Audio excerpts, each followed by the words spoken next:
Hi class, welcome to the lab. This is Miss Payne and today's video is going to be a little different. It's going to be strictly voiceover. Let me know if you enjoy this format, and most importantly, I hope you learned something about race and science and how basic racism and systemic oppression and practices came about from early science.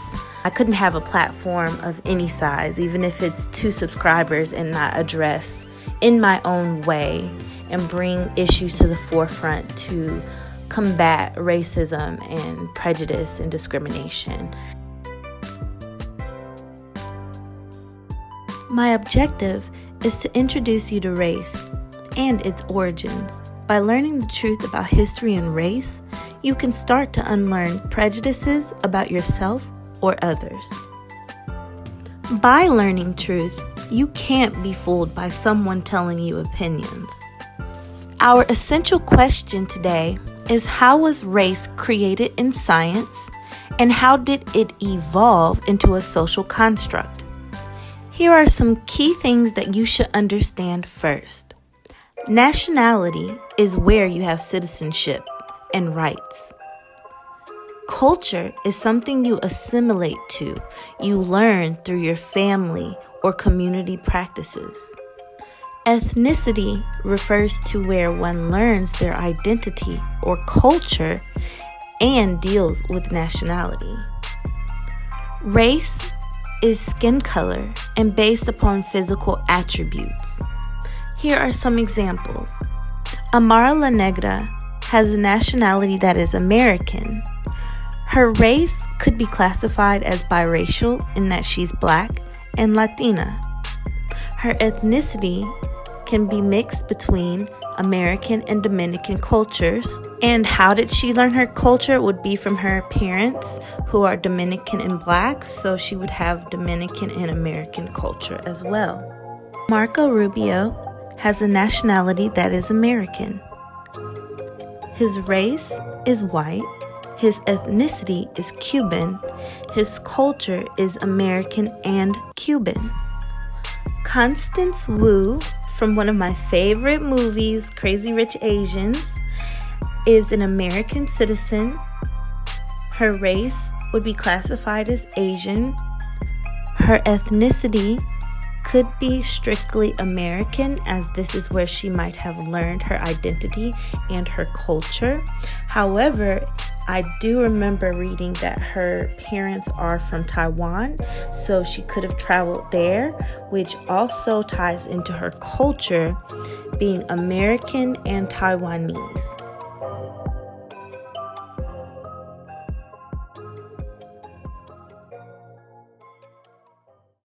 You might have remembered that in 7th grade you took a course called Life Science, which introduced you to taxonomy and classification.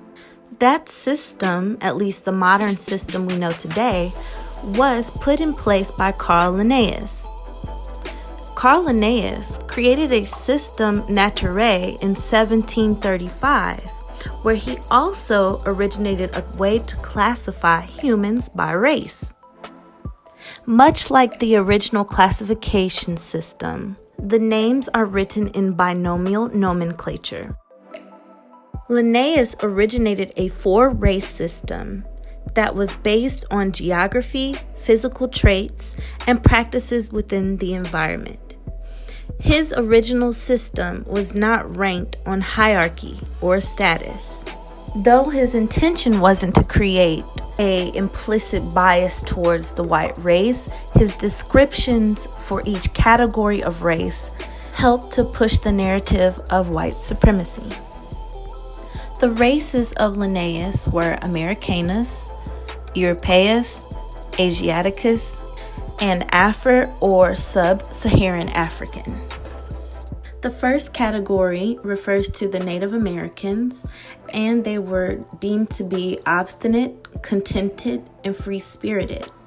He also made an observation that they were ruled by customs and practices of their religion. Europeans were thought to be clever, inventive, and governed by laws and order. East Asians were thought to be melancholy, stiff, and ruled by opinion. Africans were thought to be ruled by caprice or regulated by customs, but were deemed slow and foolish, contented, and choleric. He also added Homo troglodytes, which are races you wouldn't believe in his mind, as well as Homo monstros, which were in his descriptions mutants or giants. Carl Linnaeus also coined the term Homo sapiens, which means wise man. Later, in 1795, the name Caucasian was birthed by Johann Friedrich Blumenbach in his book on the natural variety of mankind. In summation, he believed that white and light-skinned people were so beautiful that they must have been created in the Caucasus Mountain region. This is an area near Russia and Georgia. He argued that racial diversity was due to adaptations in a new climate. Blumenbach actually believed in the equality of all peoples in some regards.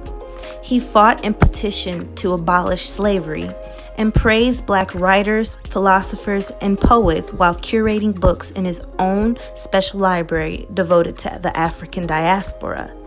However, his actions indirectly led to furthering the agenda of white supremacy.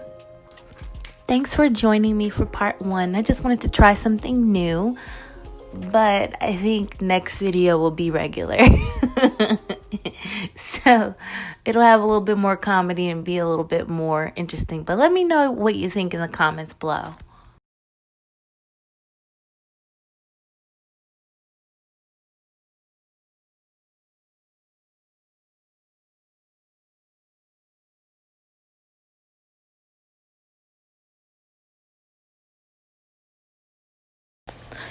All right, class, we're going to take a quick brain break. I want to hear what you're listening to, so comment in the comment box as well as on Google Classroom, wherever you're listening to this. Some songs that I really enjoy now to raise my spirits during this time is When Life is Good Again by Dolly Parton. I had no idea she wrote her own music, and I've always liked her top 40 singles and things that other artists, including R&B artists like Whitney Houston, have covered. But this lady has a gift with the pen.